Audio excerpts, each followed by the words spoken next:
everyone, it's Mrs. Hall here, and I've got another story that I'd like to read you.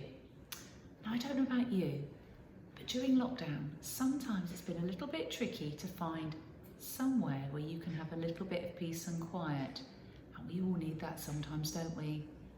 So when I saw this story, I thought this is a good one to read at the moment, and it's called A Quiet Night In, and it's by Jill Murphy. And it's about the Large family. Now, these stories are usually very funny, and the pictures are really nice to look at, so I'll make sure that you can see them. Okay, let's read A Quiet Night In by Jill Murphy.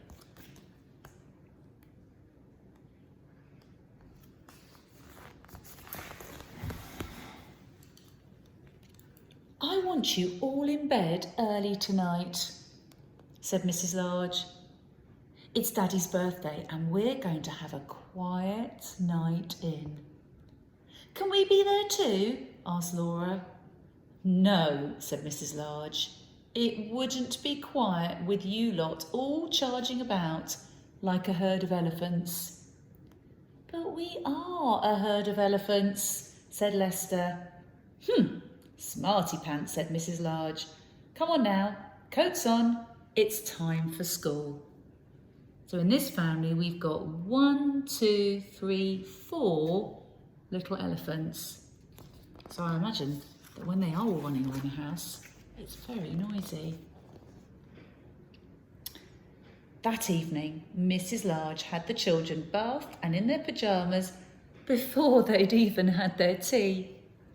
They were all very cross. It's only 4:30, said Lester. It's not even dark yet.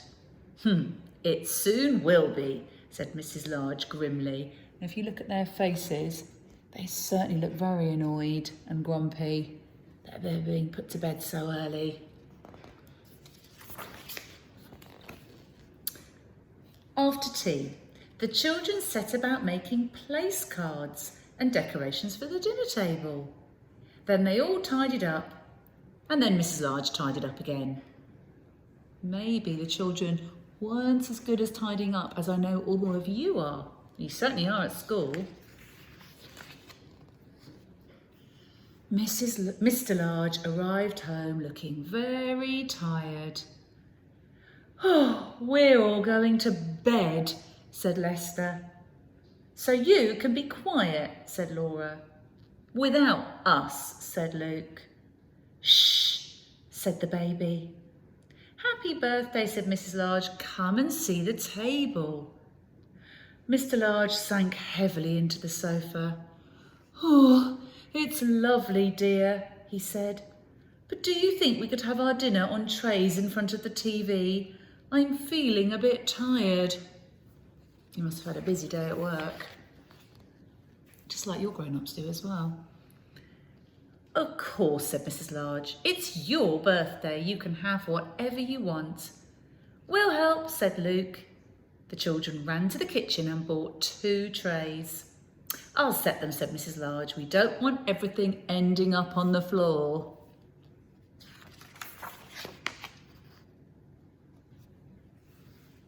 Can we have a story before we go to bed? Asked Luke. Please, said Lester. Go on, Dad, said Laura, just one.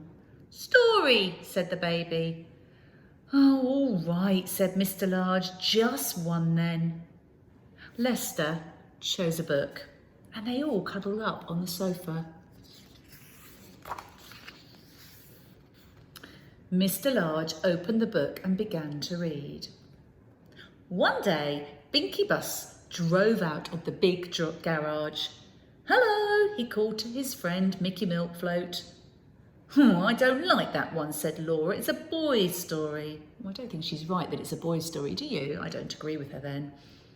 Look, said Mr. Large, if you're going to argue about it, you can all go straight to bed without any story. Oh, he's looking grumpy now, isn't he? So they sat and listened while Mr. Large read to them. After a while, he stopped. I wonder if you can look in the picture and see why he stopped. Can you see what's happened? Go on, Daddy, said Luke. What happened after he bumped into Danny Dustcart? Did they have a fight? Asked Lester. Look, said Laura, Daddy's asleep. Shh, said the baby. Did you spot that? He'd fallen asleep. He's so tired. I know sometimes when I'm reading stories at night, it can make me sleepy. You end up feeling a bit tired yourself. Oh, look, he's really gone to sleep there. He's slumped right down in the sofa. Mrs. Large laughed. Poor Daddy, she said. Never mind, we'll let him snooze a bit longer while I take you all up to bed. Will you just finish the story, Mum, said Lester. We don't know what happens in the end, said Luke. Please, said Laura. Story, said the baby. Move up then, said Mrs. Large, and she picked up the book and began to read. Watch where you're going, you silly dustcart, said Binky. Just then, Pip the police car came driving by. Daddy's still asleep then. After a while, Mrs. Large stopped reading. Have a look. Can you see why she stopped reading? That's right, she's fallen asleep as well. What's that strange noise? Asked Lester.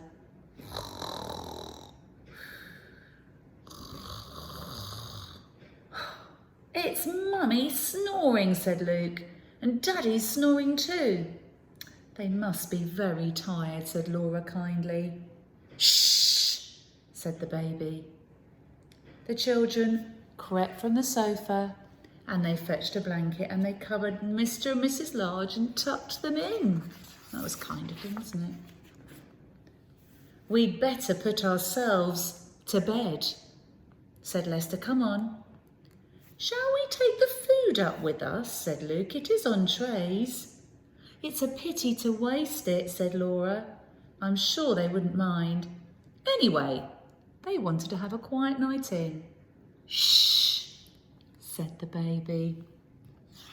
And so there go the elephant children up to bed. Oh, making a bit of a mess as they're dropping everything on the way. It looks like they're going to have a midnight feast. But poor Mr. and Mrs. Large missed out on their quiet night in. But maybe they'll actually prefer to have an early night after all. I hope you enjoyed that story about the Large family. There are lots more of those. Maybe we can look out for one and read them when we're back at school very soon, next week. It's very exciting. Can't wait to see you. Okay, take care and see you soon. Bye.